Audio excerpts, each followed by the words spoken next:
साथियों, यह सब्जेक्ट जो है मेरे जहन में कैसा आया, इसका थोड़ा सा एक विश्लेषण करता हूं मैं।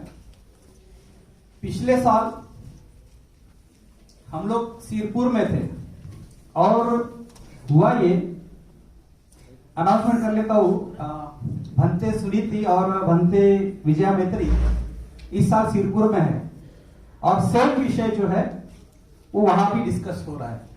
तो अपील करता हूं कि अटेंड करिए, ठीक है। पत्रक वगैरह तो दे देंगे ये लोग।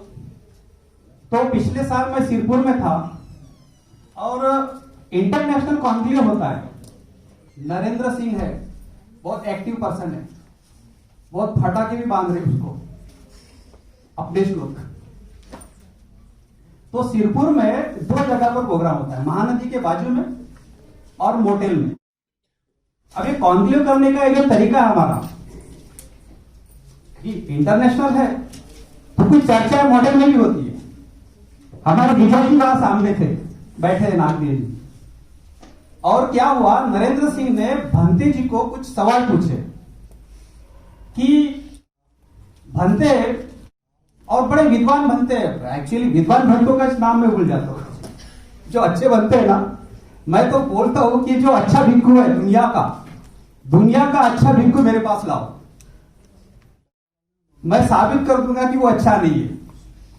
और बुरा तो अपने को पता ही नहीं, बुरा अपने को पता ही है, तो इसका देर सवेर जो है चिवर उतारेंगे। मामला अच्छे भिक्खु का है, अब उनका नाम याद नहीं आ रहा, लेकिन ये सवाल पूछा उनको कि भिक्खु संघ में ये जो ब्रह्म कुमारी होती है ना, ब्रह्म कुमारी, ये पूरे दुनिया में अच्छा काम करती है और पुरुषों ने उनको आगे किया हुआ है। असमतावादी धर्म है, आगे किसको किया? महिला। कॉन्ट्रावर्शियल हो गया उस हिसाब से अगर देखेंगे तो। अब पूरे दुनिया में बहुत शाखा है उनकी, पूरे दुनिया में। ये समाज कल्याण का ऑफिस है ना, उसके पीछे में बहुत बड़ी जगह है। 4-5 दिन पहले मैंने देखा, इससे पहले नहीं देखा, लेकिन पूरे दुनिया में इनका काम है। ये सवाल कि भिक्खुनी जो है, ये नरेंद्र सिंह ने कहा और उन्होंने एक प्रश्न में, भैया ये विनय पिटक का मामला है, बुद्ध ने 8 गुरु धर्म दे दिए और इसमें जो है अभी इसके बारे में चर्चा नहीं कर सकती, ये हो गया। अब दूसरा जो है, मतलब वहां मेरा भी पेपर प्रेजेंटेशन था, इस साल शायद छप के आएगा, ऐसी उम्मीद है। प्रेजेंटेशन नहीं हुआ, 2 दिन मुझे मौका ही नहीं दिया उन्होंने, नो प्रॉब्लम। मामला ऐसा हुआ, उन्होंने और एक सवाल पूछा कि भंते आप लोग जो है मैक्सिमम अनटचेबल लोगों में से आप भिक्खु बने और मैक्सिमम बाबा साहब वाले भिक्खु है आप, तो आप द बुद्ध एंड धम्म को कैसे ट्रीट करते हो? तो भंते लोगों ने जवाब दिया, देखिए ऐसा है, द बुद्ध एंड धम्म जो बुक है, यह बाबा साहब ने इंटरनेशनल लेवल पर नहीं लिखी। उन्होंने जवाब दिया इंडिया के लेवल पर। तो फिर नरेंद्र सिंह ने यह कहा कि फिर तो आप तो इंडियन है, तो इंडिया के लेवल के ऊपर तो पकड़ो। तो इंडिया के लेवल पर आपको यह मंजूर है क्या? ऐसा सवाल पूछने के बाद देखो, भिक्खु लोगों ने जवाब यह दिया कि नहीं, हमें मंजूर नहीं है। ऐसा बोलते बराबर धन्य उस भिक्खु का, वो नागपुर का रहा होगा और वो फट से खड़ा हुआ, आप लोग गलत बोल रहे हो, आप लोग गलत बोल रहे हो बोले। उसने एक छोटा सा तर्क दिया, बाबा साहब ने इसको इंग्लिश में लिखा ना, ये वर्ल्ड लेवल का है, आप गलत बोल रहे हो। ऐसा बोलने के बाद उस भिक्खु को, जो नागपुर का था, उसको बैठाया गया। हमारे जैसे जहां पर नाम ही है अम्बेडकराइट, फिर बुद्धिस्ट है, मतलब अगर वो बुद्धिस्ट है और अम्बेडकराइट नहीं है इसके साथ, ये पूरे दुनिया की नैया डूबने वाली है। सीधा सीधा फार्मूला है हमारा। तो मेरा तो दिमाग आउट हुआ वहां पर सुधाकर चौधरी भी थे। सुधाकर चौधरी ये नाम आप लोगों को पता है।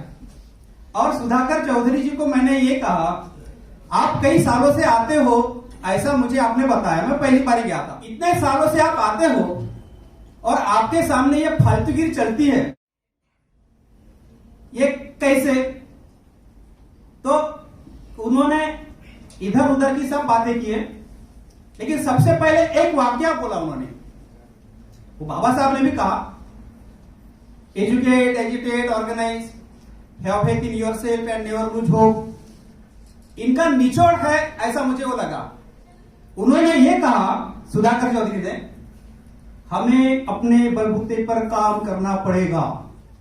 सही कहा कि नहीं? हमें ये सारी जो जितनी भी गड़बड़ हुई है, अभी हमें अपने बलबूते पर काम करना पड़ेगा। बस मेरे दिमाग में वो बात क्लिक हुई और फिर मैंने विमा ताई से बात किया। बोला, ताई, देर सवेर भिक्खुनियों का ये विषय हमें डिस्कस करना पड़ेगा। और फिर करीब 6-7 महीने के बाद मुझे पता चला कि इस सब्जेक्ट के ऊपर वहां पर आयोजन जो है ये होने जा रहा है। तो मैंने ताई से ये कहा कि जैसे ही हमारी ये जो संस्था रजिस्ट्रेशन अगर होता है, तो सिरपुर के जो लोग हैं इस सब्जेक्ट को कैसे डील करते हैं नहीं मालूम, लेकिन एक रोड मैप उन लोगों को हम दे देंगे और उनके सिरपुर में कार्यक्रम आयोजित करने के पहले हम इस विषय के ऊपर एक छोटा प्रोग्राम आयोजित कर ही लेंगे। और ये हमने आयोजित किया, वो वहां से मुझे वो प्रेरणा मिली। अब एक विवादित है कहते, नेशनल लेवल का नहीं है ऐसा कहते, भिक्खुओं का विषय है ऐसा कहते। मैं उसमें अगर जवाब दूंगा, बुद्ध ने, बाबा साहब ने हमारे पीछे में ऐसे धंधे लगा के रखे कि दुनिया के जितने भी फट्टे हो गए उन सब फट्टों में टांग अड़ाओ। सही है कि नरेंद्र भाई? हाँ, तो फिर ताली बजाओ। तो इसीलिए मैं जवाब नहीं देना चाहता, लेकिन अच्छा, वो बाबा साहब की लैंग्वेज कहता था, इसलिए चलो, बाबा साहब ने स्टैग्नेंट पॉइंट आता है मूवमेंट में ये बात कही। एक टाइम ऐसा आता है कि कोई किसी का नहीं सुनता। अभी सुन रहा क्या कोई? नहीं सुन रहा। ये आता है, बोल दिया उन्होंने पहले। तथागत ये कहते हैं अंगुत्तर निकाय में व्यग्र परिषद होती है, बाबा साहब ने स्टैग्नेंट पॉइंट का, और तथागत उससे आगे जाके कहते हैं व्यग्र परिषद। मतलब समाज में बाप बेटे का नहीं सुनता, भाई भाई का नहीं सुनता। बुद्धिमान दो लोग, एक घर में 2 एडवोकेट होंगे, बुद्धिमान भाई, वो एक दूसरे का नहीं सुनते। बुद्धिमान आचरणशील जो रहते हैं, अल्प बुद्धि रहती है, मिडल रहती है, वो नहीं सुनते। व्यग्र परिषद में यह होता है कि जो हजारों ग्रुप बन जाते हैं, ग्रुप टू ग्रुप कॉन्फ्लिक्ट होता है, ऑर्गेनाइजेशन टू ऑर्गेनाइजेशन कॉन्फ्लिक्ट होता है। मतलब व्यग्र परिषद जो तथागत ने उस जमाने में कहा कि व्यग्र परिषद एक होती है, और वो organisation to organisation, group to group ऐसे वर्क करती है। तो तथागत ने ये बात पहले से कह चुके हैं। साथियों, ये इस अवस्था को मतलब ये सारा जो मामला है ना, ये सारा मामला डेमोक्रेसी का है। ये जो सारा मामला है ये फ्रेटर्निटी का है, ये सारा मामला समता का है। और गड़बड़ मामला हो गया फ्रीडम में, मतलब लिबर्टी के मामले में ये प्रॉब्लम हो गया। और लिबर्टी बहुत ज्यादा दे देने से समाज में ये मामले हो जाते। सीधा सीधा कहीं हमारे समाज की ये अवस्था है, कोई किसी की नहीं सुन रहा। साथियों, चाइनीज टेलर की भी बात बाबा साहब ने बताई, वो नहीं बताऊंगा, लेकिन मैं आगे जाता हूं कि इंटरपोलेशन हुआ, लेकिन इंटरप्रिटेशन का भी मामला गड़बड़ हुआ। और बाबा साहब के साहित्य में कनोटेशन के शब्द आते हैं, और कनोटेशन के शब्द जो आते हैं उस हिसाब से हम लोग जो है सत्य पर नहीं पहुंच पाते। और सत्य पर नहीं पहुंच पाने की वजह से फिर भिक्खु लोग वगैरह, इवन भिक्खुनी भी, गृहस्थ भी, उपासिका भी, मतलब ये मामला भिक्खुओं का ज्यादा ऐसा नहीं, भिक्खुनियों का भी है। मतलब यहां पर दोष अगर मुझे देना पड़ेगा, भिक्खु, भिक्खुनी, उपासक, उपासिका सभी रिस्पॉन्सिबल है। वो कैसे? क्यों? इंटरप्रिटेशन जब होता है तब उसको एज इट इज इंटरप्रिटेशन कर लेते हैं। ऐसी घटना हुई, आपको पता होगा कि महादेवी वर्मा नाम की लेखिका, फेमस लेखिका, फेमस कवित्री, उसको ऐसा उद्वेग जागा, ऐसी इच्छा जागी कि मैं आजन्म भिक्खुनी बने। आगे जाके महादेवी वर्मा भिक्खुनी नहीं बनी, लेकिन श्रीलंका के एक भिक्खु के सामने वो गई और उससे वो दीक्षा लेने की इच्छा थी उसकी। अब हुआ ये, वो भिक्खु जो है वो पंखा क्यों लगाते पता नहीं, लेकिन वो ऐसा ऐसा कर रहा था, उसको देख नहीं रहा था महादेवी वर्मा। और फिर वो और पास में गई, पैर छूना नहीं था लेकिन वंदन करना था। फिर उन्होंने पैर भी खींच लिया। फिर बाद में और वो पास गई तो पूरे के पूरे वो आड़े हो गए यूं। ये वाकया लिखा वो महादेवी वर्मा ने। और फिर क्या हुआ बोले कि मेरा जितनी भी जो प्रेरणा थी वो प्रेरणा खत्म हो गई। सोचिए, महादेवी वर्मा, अब आनंद कौशल्यान बनते वो भी वर्मा, ये एक वर्मा मिलती हमें। मतलब आनंद कौशल्यान जी से जो काम हुआ वर्ल्ड क्लास काम हुआ, मैं ऐसा मानता हूं। तो इधर से भी तो कुछ तक काम होता था, इससे हम वंचित हो गए। मतलब ये महादेवी वर्मा ने बाद में भिक्खुनी तो नहीं बनी, लेकिन ये लिखा कि मैंने उस भंते के बारे में जानकारी लिया तो मुझे ये पता चला कि विनय पिटक में अगर सामने से स्त्री अगर आती है तो भिक्खुओं ने क्या करना चाहिए? तो उससे बात नहीं करना चाहिए, उससे कन्नी काटनी चाहिए, फिर भी पड़े तो क्या होना, नजर नहीं रखनी चाहिए, ऐसी सब बातें। और इसको डील किया बाबा साहब ने। यहां पर कैसा है, बहुत ज्यादा बाबा साहब को कोट नहीं किया, मेरे इसमें सिर्फ बाबा साहब को कोट किया जाता है, बस ये दिखेगा आपको। लेकिन इसको बाबा साहब ने डील किया। मतलब एक लामा ने इसके बारे में आर्टिकल लिखा था, बाबा साहब ने भी लिखा, और कैसे बुद्ध समतावादी है, आनंद समतावादी, ये सारा बाबा साहब ने लिख दिया। मजेदार मामला कि एक अच्छी जो भिक्खुनी है वह हमें नहीं मिली। अब इसके उल्टे बहुत भारी भारी सिद्धांत हमारे बुद्धिज्म में है। बाबा साहब बोलते हैं तत्व और समाज व्यवस्था या साथ में चलनी चाहिए, म्हणजे तत्वांची आणि समाज व्यवस्थाची सांगड होणी झाली पाहिजे। और ये कहते हैं कि तत्वांची आणि समाज व्यवस्थेची सांगड होणं मुश्किल पण असते, लेकिन जो तत्व है, जो प्रिंसिपल है हमारे, जो गोल्डन प्रिंसिपल बोलते, समता है, स्वातंत्र है, बंधुता है, न्याय है, करुणा है, मैत्री है, अहिंसा है, शांति है, लेकिन समाज में अगर एब्सेंट है तो समाज में 50% के ऊपर तो भी होना चाहिए। मतलब समाज ऐसा बनाना चाहिए वो तत्व के साथ मैच होनी चाहिए। अदरवाइज उन तत्वों का क्या चाटना है?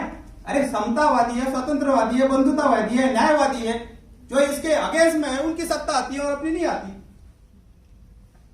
फिर उनको हम गाली मारते रहते हैं 1-1.5 महीने से। साथियों, मैं ये बताना चाहता हूं इसमें से कि जो सिद्धांत है, तत्व जो है, तत्व बड़े अच्छे हैं। आपको अगर देखना है तो हमारे इधर कामठी साइड में ड्रैगन पैलेस बना। ड्रैगन पैलेस इसलिए बना कि सद्धर्म पुंडरीक सूत्र में एक जिक्र आता है कि जिस ड्रैगन पैलेस में 8 साल की मंजूश्री, 8 साल की मंजूश्री या बुद्धत्व प्राप्त करेंगी, इसका डिक्लेरेशन हुआ। डिक्लेरेशन क्या हुआ? 8 साल की मंजूश्री। देखिए, एक तो महिला, उसमें बालिका 8 साल की, और जिस ड्रैगन पैलेस में इसका उसकी उद्घोषणा होती है, डिक्लेरेशन होता है, उसके नाम पर वो ड्रैगन पैलेस बना। यह है सद्धर्म पुंडरीक सूत्र। मतलब यहां पर हम देखेंगे जो सिद्धांत है, सिद्धांत बहुत बड़ा है। ठीक है, अभी और एक दूसरी एक बात बताता हूं, बहुत सारी बात बताने लायक है, लेकिन करीब 10 साल पहले दलाई लामा ने एक डिक्लेरेशन किया। 10 साल पहले दलाई लामा ने डिक्लेरेशन किया कि आने वाला जो लामा है यह महिला भी हो सकती है। तो दलाई लामा जो है, इनका थॉट सुपर नहीं है। जैसे डॉक्टर साहब ने कहा, ये उधर से आए, महायानी से आए, लेकिन जिनका थॉट सुपर नहीं है, जिनका थॉट गड़बड़ भी है, जिसमें बहुत ज्यादा इंटरपोलेशन हो गया, जो महायानी है, गड़बड़ है, लेकिन वो डिक्लेयर करते हैं भैया कि हो सकता है, हो सकता है। छोटी बात है क्या? छोटी बात है क्या? अदरवाइज दलाई लामा क्या क्या अंधश्रद्धा करते रहते हैं और क्या क्या आपको मालूम है। लेकिन उन्होंने ये कहा कि आने वाला जो लामा है, यह एक महिला भी हो सकती है। मेरा यह कहना है यहां कि फिर से सिद्धांत की बात अब होंगी कि नहीं होंगी, इसलिए कब तक है, सब्जेक्ट आपने ऊपर पढ़ा, लेकिन नीचे में पॉइंट वाइज 8 गुरु धर्म, फिर तथागत ने अमेंडमेंट का अरेंजमेंट किया, जैसे इधर 368 में, कॉन्स्टिट्यूशन ऑफ इंडिया में 368 है। अब ह्यूमन राइट्स की बात चल रही है, फेमिनिज्म की बात नहीं चल रही है, फेमिनिज्म की बात कुछ भी नहीं चल रही है। इनबिल्ट एक सिद्धांत है, उस सिद्धांत का नाम है बोधिसत्व सिद्धांत। सत्य मतलब प्राणी, या प्राणी से इवोल्यूशन के थ्योरी में, इवोल्यूशन के थ्योरी में आदमी नहीं पकड़ सकते आप, इवोल्यूशन के थ्योरी में आदमी नहीं पकड़ सकते। इवोल्यूशन के थ्योरी में कल चल के अगर उल्कापात अगर हो गए, उल्कापात अगर हो गई, और उल्कापात के वजह से होमोसेपियन और उस साइड में नहीं जा रहा हूं मैं, हमारा जो विकास हुआ, हमारी जो उंगलियां हिली, ऐसी उंगलियां हिलने का कार्यक्रम जो है इवोल्यूशन के थ्योरी से, कल चल के एक बंदर जो है उसका दिमाग भी डेवलप हो सकता है और हम गुलाम हो सकते हैं। अगर आपको देखना है, खींचतान के मैं सिद्धांत नहीं रख रहा हूं, अगर आपको देखना है तो करीब 400-500 किलो का जो शेर है, बब्बर शेर, उनको हम पिंजरे में रखते हैं। हमारा एवरेज वजन कितना है? 55-60 के ऊपर नहीं है। महिलाओं का और जेंट्स का पकड़ोगे तो 55-60 के ऊपर नहीं है, लेकिन 300 किलो का बब्बर शेर को हम कंट्रोल करते हैं, और करीब 1-1.5 टन का हाथी उसको भी कंट्रोल करते हैं। हम दुनिया पर राज कर रहे हैं क्योंकि हमारा ये विकास हुआ है। और ये विकास जो है ये इवोल्यूशन की थ्योरी से होता है, और इवोल्यूशन के थ्योरी में उल्कापात का बड़ा रोल रह सकता है। ये प्रोबेबिलिटी बता रहा हूं मैं, खींचतान के नहीं बता रहा हूं। लेकिन अगर ऐसा हुआ कि कल चल के हमारी अकल, हमारी बुद्धि कम हो गई, उसको खूर है या उंगली है ये मैटर नहीं, लेकिन अगर अक्ल हमारी कम हुई तो हम पर राज बंदर नहीं कर सकेगा क्या? और बोधिसत्व सिद्धांत के हिसाब से बुद्धत्व प्राप्त करने का जो सारा कार्यक्रम है, हम जानवरों से, जो इंसान है बुद्धि की वजह से, हम जो इंसान है या बुद्धि की वजह से, और बुद्धि के इवोल्यूशन के थ्योरी में यह आदमी बुद्धत्व प्राप्त करता है। तो मतलब बुद्धत्व प्राप्त करने वाला जो इंसान है, यहां तो महिला भी है, पुरुष भी है, इसके अलावा जानवर भी है, लेकिन बोधिसत्व का यह सिद्धांत बुद्धिज्म में, अब आप बोलेंगे लेकिन बाय डिफॉल्ट है, इसको मैं इस हिसाब से रखता हूं। साथियों, बाबा साहब जो है इस ह्यूमन राइट्स के बारे में ये एब्सोल्यूट नहीं है ऐसा बोलते, लेकिन ह्यूमन राइट्स आर एक्सियोमेटिक बोलते बाबा साहब। मतलब वह आदमी अगर उस समाज में पैदा हुआ, मतलब भिक्खुनी जो है यह इस समाज में आदमी बोल के पैदा हुए, मतलब औरत और आदमी की जो दो जात हम कहते हैं, ऐसा नहीं, वो एक स्पेसी है, एक जात है, आदम जात। तो वो पैदा होते बराबर उनके जो ह्यूमन राइट्स है, पैदा होते बराबर आगे उनको बाबा साहब बोलते हैं कि ह्यूमन राइट्स आर एक्सियोमेटिक। वह जो है डिफाइन जो करते हैं, जो इस्लाम में, जो हिंदुइज्म में डिफाइन करते हैं कि नीचे में और ऊपर में भगवान के सामने, अल्लाह के सामने एक जैसा होने की वजह से आप समान हो। इस सिद्धांत को बाबा साहब नकारते, बोलते आप इंसान के मानव जाति में पैदा हो गए, आपके ह्यूमन राइट्स जो है सेटल हो गए।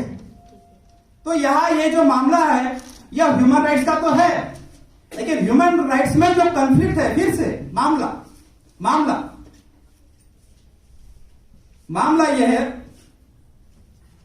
कि यह एब्सोल्यूट नहीं है और यहां पर तुम्हारी फ्रेटर्निटी और तुम्हारी इक्वेलिटी यह जो गड़बड़ हो जाती है और जब लिबर्टी ज्यादा मिलती है तो गड़बड़ हो जाती है।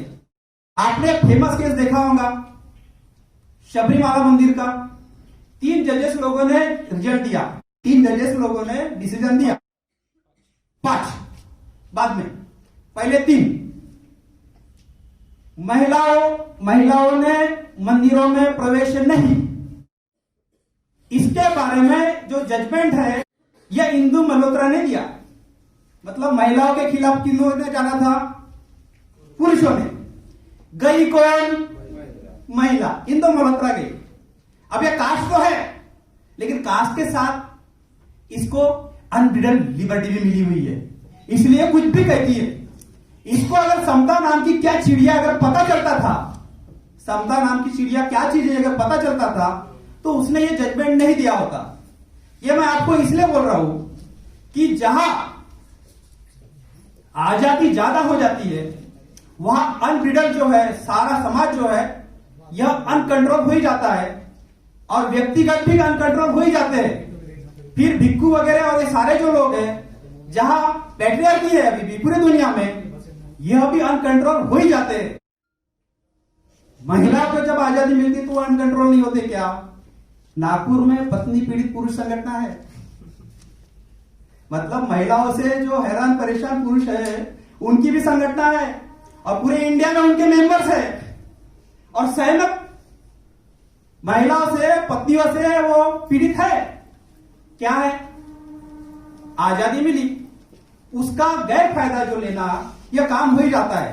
साथियों मैं सब्जेक्ट पर ही हूं, लेकिन यह डेमोक्रेसी का जो मामला है और इस डेमोक्रेसी में बाबा साहब लिबर्टी और समता इसको डील करते हुए बताते हैं कि रशिया में डेमोक्रेसी फेल हो गई, जर्मनी में फेल हो गई, लेकिन अमेरिका में डेमोक्रेसी सक्सेस रही, इंग्लैंड में डेमोक्रेसी सक्सेस रही। वहां सक्सेस इसलिए रही उन्होंने कोऑर्डिनेशन किया समता के साथ, उन्होंने कोऑर्डिनेशन किया समता के साथ। लेकिन जर्मनी और रशिया में समता नाम की जो चीज है वो कम रही, आजादी ज्यादा हो गई और इसके चलते जो है इसके चलते वह डेमोक्रेसी फेल हो गई। अब डेमोक्रेसी सब्जेक्ट के ऊपर मैं बात नहीं कर रहा हूं, मैं बात कर रहा हूं कि जो आजादी जो अनब्रिडल हो जाती है उससे क्या गड़बड़ होता है। और ऐसे इसमें फिर से और एक सिद्धांत बाबा साहब रखते हैं द्वैतवाद का और अद्वैतवाद का, कि इंडिया के जो ब्राह्मणिज्म है, इन ब्राह्मणिज्म में जो डेमोक्रेसी है वो जल्दी आनी चाहिए थी। हिंदू धर्म ज्यादा डेमोक्रेटिक हो सकता है बोलते बाबा साहब। क्या कहते हैं कि हिंदुइज्म जो है वो जल्दी डेमोक्रेटिक हो सकता है, वो नहीं हुआ, उसका कारण भी बताते। इस्लाम के नहीं हो सकते बोलते, क्रिश्चियनिटी के नहीं हो सकते। मतलब ये बाबा साहब कहते हैं कि उनका जो द्वैतवाद का सिद्धांत है कि ये सारी दुनिया अल्लाह ने बनाई, गॉड ने बनाया और अल्लाह ने गॉड ने दुनिया बनाने की वजह से आप लोगों को भी भगवान ने बनाया, इसलिए आप क्या करो, प्रेयर करो, नमाज करो। द्वैत है, अलग अलग है, दोनों में अलग अलग है। लेकिन ब्राह्मणिज्म के सिद्धांत में जो ब्रह्म का सिद्धांत है, मतलब अद्वैत, ये सारी चराचर दुनिया जो है उसने बनाई तो सही, लेकिन ये सारे जो इंसान है ये उसके अंश है। यहां सिद्धांत क्या है? ये जो सारे जो चराचर के अलावा जो इंसान है, महिला पुरुष है, ये सारे के सारे उसके अंश है, मतलब सारे के सारे भगवान से। तो फिर डेमोक्रेसी का आनी चाहिए थी, अनटचेबल की आनी चाहिए थी, अनटचेबिलिटी, कास्ट की आनी चाहिए थी। लेकिन फिर बाबा साहब बोलते कि यहां पर जो डेमोक्रेसी आनी थी वो क्यों नहीं आई? यहां बीच में जो है, जो प्रीस्ट क्लास है, जो ब्राह्मण है, वो बीच में आ जाता है और फिर उसको चाहिए वर्ण, फिर उसको वर्ण से जो है समाधान नहीं मिलता तो वो जाति निर्माण करता, वो जाति से समाधान नहीं होता तो फिर जो है सबकास्ट भी निर्माण करता, उससे अगर समाधान नहीं होता तो अनटचेबिलिटी निर्माण करता है, उससे भी अगर समाधान नहीं हुआ तो उन सभी को मतलब ब्राह्मण की, वैश्य, शूद्र की, सबकी महिलाओं को अति शूद्र कर देता है, उसके बाद भी आगे हो जा सकता, पता नहीं क्या। तो इस तरीके से जो यहाँ का जो सुप्रीमेसी मेंटेन करने वाला जो इंसान है, यह ब्राह्मण रहने की वजह से यहां पर डेमोक्रेसी नहीं आई, ऐसा कहते हैं। मामला ऐसा है कि आगे में जाके फिर से इसके ऊपर फिर उपाय, द बुद्धायन धम्म में उपाय है, और फिर बाबा साहब का उपाय चालू होता है फिटेस्ट ऑफ सर्वाइवल के चैप्टर में। आप अगर गौर से देखेंगे, fittest of survival, mighty is not right, मतलब mighty is right but mighty should be right. Baba Saheb इस सिद्धांत में आते हैं, मतलब चार्ल्स डार्विन का जो सिद्धांत है, इसकी एक जगह पर तारीफ किया बाबा साहब ने चार्ल्स डार्विन का, लेकिन द बुद्धायन धम्म में चार्ल्स डार्विन का जो नाम न लेते हुए कि एक बार में ऐसा हुआ होगा कि माइटी इज राइट, जो ताकतवर है उसको स्थान मिलना चाहिए, लेकिन कमजोरों को क्या होना चाहिए। देखिए, मैंने विषय का विषयांतर नहीं किया। अब हम यहां पर ऐसा देखेंगे कि पेट्रियर्क की सिस्टम या भिक्षुओं की सिस्टम या इधर गृहस्थ उपासकों की सिस्टम, तो यहां ये लोग माइटी है, मतलब ये शक्तिशाली है। तो फिर कमजोरों को क्या, तो कमजोरों को जो है उनकी एनर्जी इस्तेमाल नहीं होनी चाहिए क्या, मतलब अगर वो माइटी जो है उसका स्थान तो यहां देना है, उसका स्थान यहां देके उसका उपयोग करना है समाज व्यवस्था में, लेकिन जो कमजोर है उसका क्या। तो फिर कमजोरों को जो यहां पर इस्टेब्लिश करना है वो कैसा किया जा सकता है। इसलिए फिर जो है शुद्ध मोरालिटी, यह एक टर्मिनोलॉजी बाबा साहब बताते, लेकिन शुद्ध मोरालिटी अगर हम इस्टेब्लिश कर रहे हैं तो जिसके वजह से उसके ऊपर कुछ अंकुश अगर हमें लाना है, तो अंकुश लाने का तरीका कैसा होगा। अगर मोरालिटी को पकड़ते तो क्योंकि लॉ मोरालिटी के हिसाब से चलता है, फ्रेटर्निटी नहीं है उधर। मामला यह है कि उसके पीछे जो माइटी है, शक्तिशाली है, उसको अगर कंट्रोल करना है तो हर एक आदमी के पीछे एक एक पुलिस लगाना पड़ेगा, बाबा साहब कहते हैं। मतलब ये अगर एक एक आदमी अगर इसके पीछे लगा देंगे, ये पॉसिबल है क्या। तो ये सारी की सारी यंत्रणा जो है एंगेज करने से अच्छा फिर तथागत ने इसमें उपाय क्या बताया। फिर जो शुद्ध है, जो हम मान्य करने वाले हैं, जो सत्य है, फिर वो एक कोई ऐसा तत्व उसमें डालना पड़ेगा। फिर उस तत्व का जो नाम है, उसका नाम है समता। ये छोटा वगैरह शब्द नहीं है, बहुत आसानी से हमारे लोग ले लेते हैं, लेकिन इसको बहुत अच्छे से बाबा साहब ने समझाया। और फिर समता के आगे में जो तत्व है, वो तत्व है फ्रेटर्निटी। महिलाओं ने ऐसा सोचा, पुरुषों ने आयोजन किया, पुरुषों को सूझा, महिला यहां कम आई, पुरुष अटेंडेंस ज्यादा, तो पुरुषों ने आयोजन करने की वजह से इनका सत्कार किया जाए, इसके ऊपर कुछ भी नहीं, ये उनका प्रोग्राम था, ये उनका प्रोग्राम, हमारा कुछ नहीं। तो यहां पर जो फ्रेटर्निटी जो है, यह जो सिद्धांत तथागत बताते, बाबा साहब भी उसमें डिस्कस करते, तो यह एक मोरालिटी जो है यह निर्माण करने के लिए। मोरालिटी समाज में नहीं होती है ऐसा नहीं, बाबा साहब बोलते चोरों की भी होती है, चोरों की भी होती है, उसको ग्रुप मोरालिटी कहते हैं। और ये जो ग्रुप मोरालिटी होती है, यह समाज को नुकसानकारक होती है, इसको बाबा साहब ने धिक्कारा भी। मैं समाज के लोगों को कभी कभी कहता हूं, आप इधर बैठते हो, उधर बैठते हो, 5-10 लोग बैठते हो, हमेशा मीटिंग करते हो, ये आपने ग्रुप बना के रखे, इसको बाबा साहब ने धिक्कारे।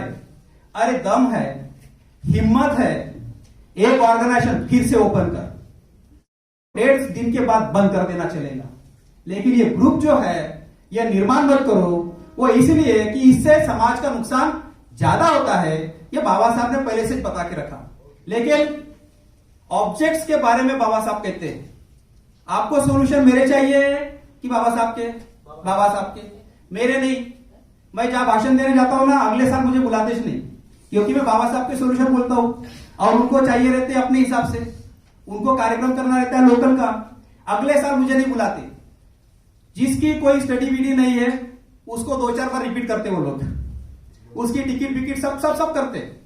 तो मेरा नहीं करते, वो इसलिए नहीं करते कि ये अगले साल आएगा पूछेगा बाबा साहब के हिसाब से तूने 1% काम किया क्या बता, मैंने तो सॉल्यूशन ढूंढ के गया। साथियों, भिक्षुओं का जो मामला है इसको बाबा साहब ने चौथे नंबर पर मतलब प्रस्तावना में डिसाइड किया। मतलब 50 में फ्यूचर ऑफ बुद्धिज्म लिखे and it is the real question on which depend the future of Buddhism, ऐसा एक वाक्य है। मतलब what was the object of the Buddha in creating bhikkhu, भिक्खु निर्मिति में बुद्ध का क्या उद्देश्य था, यह बाबा साहब सवाल पूछते हैं, जवाब देते हैं उसमें। लेकिन साथियों, इसके पहले फिर से मतलब फ्यूचर ऑफ बुद्धिज्म में reorganisation of bhikkhu social order, मतलब bhikkhu order and aims and objects बोलते हैं। क्या बोलते हैं? उनके एम्स एंड ऑब्जेक्ट्स में रीऑर्गेनाइजेशन करना पड़ेगा, यह सॉल्यूशन बता रहे बाबा साहब। अब वो क्या कैसे आगे आएंगे। साथियों, जैसे यहां पर डिस्कस हुआ, यह लेटी लोगों का, गृहस्थ लोगों का जो है यह रिड्रेसल ऑफ कंप्लेंट्स था। ये कंप्लेंट बुक है, विनय पिटक जो है ये nothing but A complaint book है, बाबा साहब ने बोला। बाबा साहब ये बोलते हैं कि ये कंप्लेंट बुक है, लेकिन इसको अमेंडमेंट जो है हम लोग नहीं ही कर रहे हैं, करेंगे आगे, सही तरीके से करेंगे, एम्बिट में रहकर करेंगे। बहुत अच्छी जो है डॉक्टर साहब ने बात बताई है, हम आपस में कर लेंगे। अंदर की जो अंगार है हमारी, गड़बड़ जो है वो बाहर जाने नहीं देंगे, उसी हिसाब से करेंगे। इसलिए ये जो प्रोग्राम है ये रोड मैप हो गया कि अगर मान लो भंते सुनीति और भंते विजया मैत्री अगर उस साइड में अगर कुछ करना चाहते हैं तो भैया कुरघोडी करण्यासाठी समतेच्या वर आम्ही वर जाऊ, और कुछ तो भी फिर अनब्रिडल काम हम भी कर लेंगे। मुझे बताइए, क्या गारंटी नहीं है कि आज भिक्षुओं को वंदन कर रहे हैं, कल भिक्षु लोग आपको वंदन नहीं करेंगे? क्या गारंटी है कि पति पीड़ित पुरुष संगठन अगर हो गई है तो आपका स्थान बड़ा हो जाएगा और उनका? इसलिए मैंने हाइपोथेटिक क्वेश्चन इसलिए पूछा, ऐसा नहीं होगा, मुझे मालूम है अम्बेडकर बुद्धिज्म में आप है, दुनिया के बुद्धिज्म में जो है मैंने तो श्रीलंका का नहीं देखा, थाईलैंड का नहीं देखा, लेकिन मुझे अंदाजा आ रहा था कि सारे दुनिया का जो बुद्धिज्म वो बिगड़ गया है, ये मुझे पता था। और एक भारतीय अम्बेडकराइट बुद्धिज्म भी ऐसा है जो ठीक ठाक है। इसलिए आप यहां पर जो है प्रोग्राम ले भी सकते हो और अपना जो वक्तव्य है तर्कों से बोले। मतलब वहां पर जो 8 गुरु धर्म अगर मैं बोलूंगा, 8 गुरु धर्म नहीं होंगे, 4 होंगे, तथागत ये भी होंगे। तत्कालीन परिस्थिति में गरज भी रहती है। एक भिक्षुनी अगर ऐसी दिखी ना, दासी प्रथा थी, दासी प्रथा, उसको दासी बनाना, उसके ऊपर बलात्कार करना, ये बहुत छोटी छोटी बातें थी। और यहां पर कंट्रोल करना जरूरी है। गुरु धर्म के मार्फत में अगर आप देखेंगे, कंट्रोल करना जरूरी है। किसको? दोनों, क्योंकि दोनों का मन गड़बड़ है, दोनों का मन गड़बड़ है। फिर कंट्रोल करने के लिए फिर इनमें रिलेशन क्या डालना है? अब गुरु इस शब्द का अर्थ बड़े बड़े धर्म, बड़े बड़े, ऐसा शब्द है। फिर गुरु का अर्थ उधर अपन टीचर समझते, मतलब तथागत आपको जो है पेरेंटिंग के फॉर्मूले में डाल रहे हैं। पेरेंट क्या करता है? मतलब बेटी और बाप, इनका जो रिलेशन है भिक्षुओं के बारे में अगर इस अवस्था में डाल रहे होंगे तो, क्योंकि यहां पर कंट्रोल करना बहुत जरूरी है। और ये साइकोलॉजिस्ट है ये इंसान।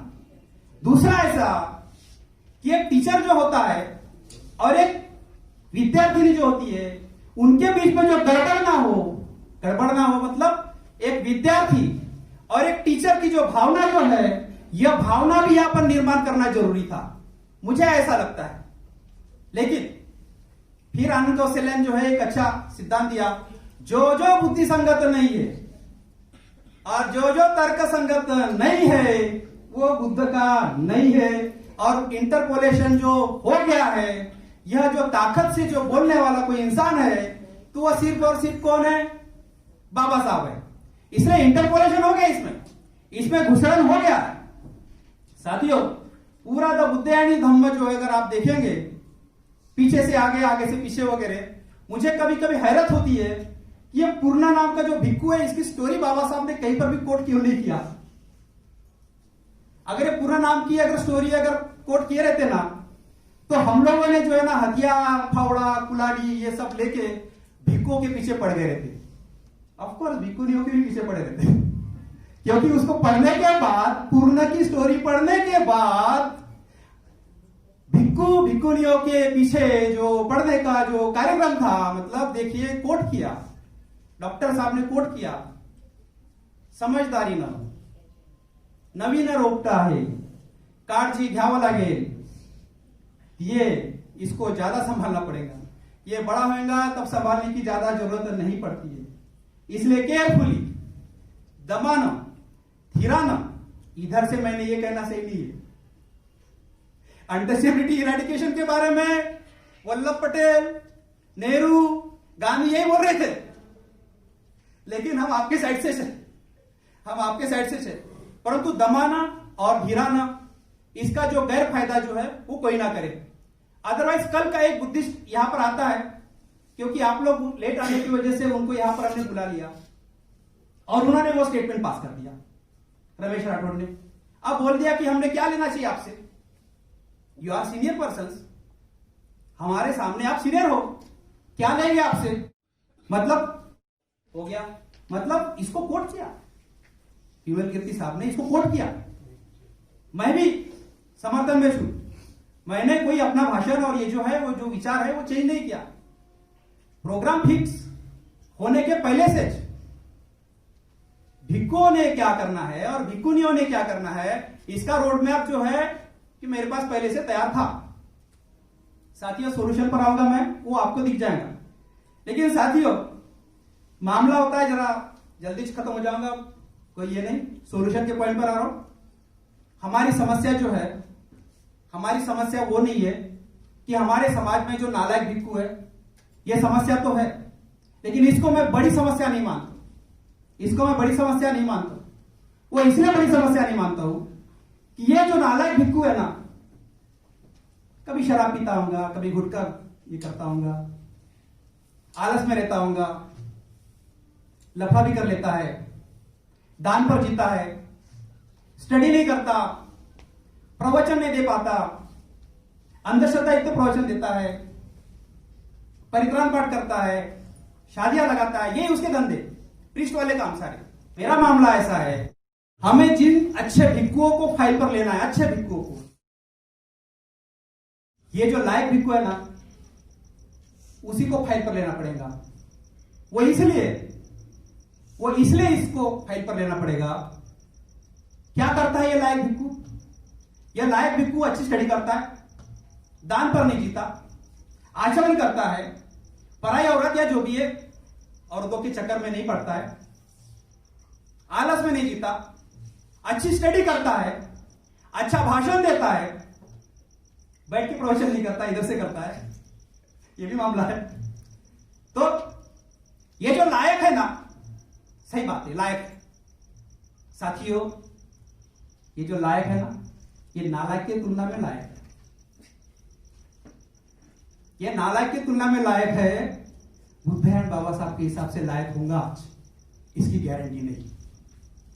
इसलिए मैंने स्टार्टिंग में कहा कि दुनिया का कोई भिक्खु मेरे सामने लाओ, और जो लायक भिक्खु है मेरे सामने लाने के बाद, इसलिए उसको जो फाइल पर लेना है, क्योंकि उसके ऊपर हमारा डाउट नहीं जाता, ये आइडेंटिफाइड है, लेकिन इसके ऊपर डाउट इसलिए नहीं जाता क्योंकि ये सब अच्छा दिख रहा है।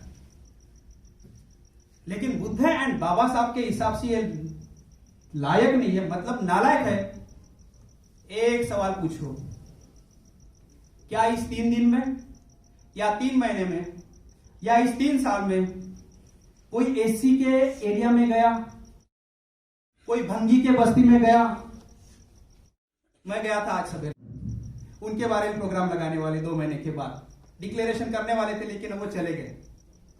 मतलब आम्बेडकर बुद्धि सोसाइटी जो है वो इस तरीके से सोच रही है। उसको एक सवाल पूछो, इंक्लूडिंग भिक्कुनियों को भी, भिक्कुओं को भी, आप लोग जो चारिका करते हुए दिखते रहते ना, मेरे को ये चारिका करने जाते कहां है? ये अपने लोगों में जाते, इन्होंने पब्लिक रिलेशन बंद करके रख दिया है। साथियों सोल्यूशन के पॉइंट पर आ रहा हूं मैं। इसको यह सवाल पूछो कि आप जो एससी लोग जो है, जो चमार है, जो मातंग है, जो भंगिया है, जो भंगी है, मेहतर है और उनकी बस्ती आइडेंटिफाइड है, क्या उधर चारिका किया? आपने उनको धम्म बताया? चारिका ये मेरा विषय नहीं है, मेरा विषय भारत बौद्ध में है। चारिका ये बहाना है, चारिका नहीं करना ऐसा नहीं कह रहा हूं। कभी कभी मुझे ऐसा लगता कि देवदत्त जो कह रहा था वो सेटल होता तो अच्छा होता था। विदाउट चारिका खाना मत खाना और विदाउट समाधि जो है खाना मत खाना, वो गलत बोल रहा था बोलना। लेकिन साथियों, चारिका के अलावा बुद्ध ने यहां पर जो आपको लिबरल जो किया, लिबर्टी जो दिया, इसका जो गलत फायदा ये हुआ कि हम फंस गए। मतलब सवाल यह पूछते हैं कि ये इंसान, मतलब ये भिक्खु या भिक्खुनी, इसको सवाल पूछे कि क्या आप आदिवासियों की बस्ती में गए? उसका 2 रुपए किलो का चावल गेहूं खाया आपने? तथागत खाते थे, तथागत खाते थे। भटके मुक्तों में गए,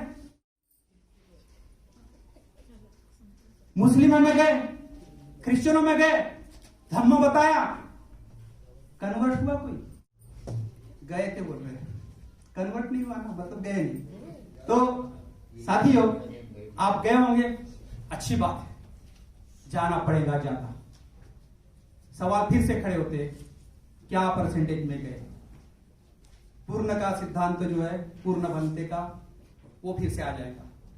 मैं कहता हूं, क्या मुस्लिमों को धम्म बताया आपने, क्रिश्चियनों को बताया, मतलब चारिका अगर आप करोगे, पब्लिक रिलेशन बताया, तथागत ने आपको। जैनों में गए, मार्क्सिस्ट लोगों में गए, फारसियों में गए। मैं पूछता हूं, क्या आप रेड लाइट एरिया में गए? उनको धम्म कौन बताएगा? क्या बुद्ध नहीं गए? बुद्ध गए। प्रिंस लोगों का जो निमंत्रण है वो न लेते हुए आम्रपाली के तरफ गए और धर्मांतर की घोषणा करने के बाद पहला प्रोग्राम लगा कामाठीपुरा, बाबा साहब गए और धर्मांतर को सबसे पहले जो महार समाज के साधु महाराज लोगों ने धर्मांतर के लिए जो बात कही, अपनी दाढ़ियां, अपने बाल जो है ये सारे मुंडवाने के बाद सबसे पहले धर्मांतर को अगर किसी ने हाँ कहा तो वो थी देवदासी, मुरड़िया, पोतराजे, भूते, आराधना करने वाले, जोगतीनी और वेश्या व्यवसाय करने वाली महिलाएं। बाबा साहब बोलते हैं भले ही 400 होंगी, लेकिन धर्मांतर धम्म दीक्षा के लिए सबसे पहले हाँ कहने वाले वो है। मैं इसमें से पॉइंट बताता हूं। बाबा साहब कहते कि आमच्या समाजाला बट्टा लावणारा हा धंदा तुम्ही बंद करावा। क्या वो ताकत हमारे में है? गृहस्थ उपासक भिक्खु भिक्खुनी तो जाने से रहे, ये तो मैं आज बोल रहा हूं, ये गए ऐसा बोलते। परसेंटेज 51%। आपने अगर 100 चारिका किया तो 51% इधर ही जाने की जरूरत है। मैंने कोई खींचतान के तो नहीं बताया आपको, लेकिन बाबा साहब गए और बोलते कि हा तुमचा जो धंदा आहे याला मी हजारो कार्यकर्ते लावून याला पलटवून लावीन, तर तुम्हाला जर आमच्यासोबत यायचं असेल तर हा धंदा सोडावा लागेल आणि आमच्यासोबत यायचं नसेल तर त्याच धंद्यात राहा। ये बाबा साहब, इसलिए मैं कह रहा हूं कि आदिवासी भटके मुक्त इन सब लोगों में ये गए बोलते, मालूम नहीं आप जो है प्रचार क्यों नहीं करते? हम जाते करते, आप बताओ, इसके बाद में बताऊंगा। ओके, मुझे बताओ, हम बताएंगे, अभी पेपर भी खोलेंगे, नो प्रॉब्लम। साथियों, सॉल्यूशन बताता हूं और हेडिंग बोल के मैं खत्म करूंगा। मांडव परिषद के लेवल पर जो हुआ, जो डिक्लेरेशन उन्होंने किया कि हर एक जानवरों में से एक उसका लीडर होता है, उनमें से भी आपका रहे। यहां संघ मतलब सभी नदियों का एक संघ, वो और कॉन्सेप्ट है, लेकिन भिक्खु और भिक्खुनी का संघ हमेशा अलग ही होगा, वो साथ में नहीं हो सकता, नहीं रह सकता। ठीक है, इसलिए जो है सेल्फ और इंडिपेंडेंट जो है ये लीडरशिप आप लोगों को निर्माण करनी पड़ेगी। हमारे ऊपर जो बोझा है, बाबा साहब का सिद्धांत ये बोलता है कि ये लोग अनटचेबिलिटी प्रैक्टिस करते हैं, कास्ट प्रैक्टिस करते हैं, ये बोलने से नहीं चलेगा, ये बोलते रहो, वो तो एंजॉय करता है। आपके ऊपर बोझा है, मतलब आपके ऊपर बैठा है, अकड़ गए, जकड़ गए, तकलीफ हो रही है, आपको पहले उसको फेंकना पड़ेगा। इसलिए आपको जो है सेल्फ इंडिपेंडेंट जो है लीडरशिप आपको निर्माण करनी पड़ेगी। इधर से उपासक भी आपके साथ में आएंगे नहीं, ऐसा समझो। मैं हूं, कोई आए ना आए। साथियों, भिक्खुनी संघानुशासक जो है, इसके कॉन्सेप्ट जो है वो आपको निर्माण करनी पड़ेगी। अगर उधर संघानुशासक है, दोनों का कॉमन संघानुशासक नहीं हो सकता। यह फिजिक्स की बात है और तथागत को मालूम थी। जहां पर वो आएंगे, ये सारे गड़बड़ जो सारी जो है, यह जब नन और फात्री जो है उन्होंने बहुत ज्यादा गड़बड़ सड़बड़ वहां पर किया। इवन ब्रह्म कुमारी के बारे में भी कुछ बोल रहे थे। तो साथियों, आपका जो पब्लिक कांटेक्ट है यह आपको ज्यादा बढ़ाना पड़ेगा। और पब्लिक कांटेक्ट में जो चारिका का जो सिद्धांत है, आपको चारिका यह कंपलसरी नहीं किया, आप जो है निमंत्रण स्वीकार कर सकते हो, ये बोला। लेकिन फिर से हमने विनय पीठिक का जो अर्थ जो है वो अपने तरीके से ले लेते। हम भिक्खु लोग जो है वो जाएंगे कहा, तो जो मिडिल क्लास है, जो अमीर लोग हैं, उनके घर में जाएंगे और बोलेंगे आप चारिका क्यों नहीं करते, बोलते उसके घर में कुत्ता है। झोपड़पट्टी में कहा गेट आता है। सारा बड़ा समाज ऐसा रह रहा है और बोलते हैं कि भैया, मतलब ये सारी जो बहानेबाजी है ये बंद करनी पड़ेगी। पब्लिक कॉन्टेक्स्ट पूरे दुनिया के भिक्खु लोगों ने बंद करके रखा। जब मैं देखता हूं एक लाइन से, थाईलैंड के भिक्खु कहां जा रहे हैं पता नहीं, कहां जाते हैं कुछ पता नहीं, श्रीलंका के भी कहां जाते हैं कुछ पता नहीं, क्या तो चारिका कर रहे हैं। साथियों, मैं फिर से कब जो है बात चर्चा करेंगे, जवाब देंगे, लेकिन मैं अपने सॉल्यूशन जो है वो कवर कर लेता हूं। चारिका का जो पैटर्न है, जो इन्होंने भंते ने बताया कि हम पहले से मालूम पड़ रहा है कि चारिका करने आ रहे हैं, यहां ये प्रॉब्लम है। तो चारिका जो है वो अचानक होती थी और वो उसी तरीके से होनी चाहिए, मुझे ऐसा लगता। ये जो बारीकियां जो है इसके बारे में हमने ध्यान देना है। साथियों, आपका जो है बुद्धिस्ट सेमिनरी जो है नहीं होने की वजह से भी ये समस्या है, या ट्रेनिंग की जो व्यवस्था नहीं होने की वजह से ये सारी समस्या हो गई है। सोल्यूशन की बात बोल रहा हूं। और बुद्धिस्ट सेमिनरी की बात जो है बाबा साहब ने कही, ये आपको पता है। अब मामला ऐसा होगा कि बुद्धिस्ट सेमिनरी जो है अगर यह करते हैं तो ये करिकुलम में बहुत बड़ा प्रॉब्लम होने वाला है। अगर बुद्धिस्ट सेमिनरी आप अगर बनाते हो, और कुछ लोगों ने कर भी लिया, उसकी कोशिश भी किया, औरंगाबाद में भी हुआ, कर लेते। पॉजिटिव मत देखो, नेगेटिव भी देखने के लिए कहा, सार और सार दोनों ही देखने के लिए कहा। तो करिकुलम अगर बाबा साहब के तरीके से अगर आप नहीं बनाते हो, सिलेबस अगर वैसा नहीं बनाते हो, तो हम लोग जाके फिर से फंस जाएंगे। और फिर ये जो मामला है करीब 50-60 साल जो है, यह मामला हम जो ठीक ठाक नहीं कर पाएंगे। आगे जाके कहता हूं कि comparative study with other religion, यहां पर तो हमारे खुद के धम्म का स्टडी जो है वो ढंग से नहीं है। और बाबा साहब बोलते हैं कि comparative study with other religion, ये सॉल्यूशन है, ये करना पड़ेगा। मैं रामायण पढ़ता हूं करके मैं रामायण वाला हो गया, ऐसा नहीं। मेरा पढ़ने का तरीका और ये जो मेरे को आज अपनी विद्वत्ता और ये सब पता नहीं कि मेरे को बड़ा मतलब जरा मुझे नम्र रहने की इच्छा रहती है। तो पढ़ने का मेरा तरीका और जो भी है, जब कार्यकर्ता आएंगे उनको गाइडेंस के लिए उनको बताऊंगा, बिगिनर के लिए उनको बताता हूं भैया कुछ पढ़, बाबा साहब का जीवन चरित्र पढ़, अपने बाप को पहले समझ ले, बाद में हाई लेवल की बात पढ़ना। द बुद्धायन धम्म जो है पढ़ने के लिए जब कोई बोलते हैं तो मैं बोलता हूं मत पढ़। 65वें और उस टाइम में बाबा साहब की जो मेंटल अवस्था थी बहुत हाई लेवल की थी। उस लेवल की अवस्था में बाबा साहब ने वो द बुद्धायन धम्म लिखा और हम बोलेंगे कि हमको समझ में आ गया। तो माय डियर फ्रेंड, आप समाज को भी छुतिया बना रहे हो और अपने आप को भी छुतिया बना रहे हो। एक अच्छी बात है, समाज को छुतिया बनाओ, लेकिन खुद को तो छुतिया मत बनाओ। इसलिए मैं ये कहता हूं कि comparative study with other religion जो है ये आपको करनी पड़ेगी। कुछ दिन पहले मैंने अपने टीम को सिलेबस दे दिया, ओके ताई, सिलेबस दे दिया मैंने, और 2013 में भी मैंने सिलेबस दिया, हेडिंग दिया, संदिग्ध दिया जानबूझ के, क्योंकि ये सिलेबस या करिकुलम कुछ गलत लोगों के अगर हाथ में अगर पड़ जाए, वानराच्या हातात कोली, हनुमान को नहीं मालूम था इसने ये सारा सोना कहां से लाया, लेकिन उसने जला दिया, वो कोई भी कहानी हो। लेकिन साथियों, इसलिए मेरा ये कहना है कि सोशल मैसेज के ऊपर आप ज्यादा ध्यान दो। ये कंटेम्पलेशन, मेडिटेशन और ये जो मामला है, ये इसमें हम लोग फंस गए हैं। कोई भी आता है और अपनी सब जो बातें हैं ये बोलते रहता है, मेरा उसको विरोध नहीं है, लेकिन जो सोल्यूशन का जो पार्ट है वो ये है कि द बुद्ध एंड इस धम्मा जो है ये आपको ऊपर रखना पड़ेगा। And for proper understanding Baba Saheb बोलते you have to refer my another 2 books that this are Buddha और Karl Marx, revolution and counter revolution in ancient India. और क्योंकि कनोटेशन मानने वाला मैं इंसान हूं तो बाबा साहब के सभी writing and speeches constitution of India के आर्टिकल के ऊपर आप जाके फंस जाते हो, लेकिन उसके शेड्यूल में कभी नहीं घुसते। उस शेड्यूल के अलावा उसकी जो लिस्ट वगैरह है उसमें नहीं घुसते, और फिर बाद में हम जाके जो है समाज में संविधान के ऊपर भाषण देते। क्या तो हमने अनुवाद किया और मैंने डिटेल पढ़ा। बाबा साहब बोलते हैं रिसर्च का काम होना चाहिए, और हम लोग जो है पढ़ना भी बड़ी बात है, मत पढ़ो बोल रहा हूं ऐसा नहीं, अनुवाद भी अच्छी बात है, मत पढ़ो ऐसा नहीं बोल रहा हूं, लेकिन इसके साथ रिसर्च में भी जाना चाहिए हमें। और इसीलिए कॉन्स्टिट्यूशन असेंबली डिबेट्स और ये सारा जो है आपके करिकुलम का हिस्सा रहेगा, ऐसी मैं उम्मीद करता हूं।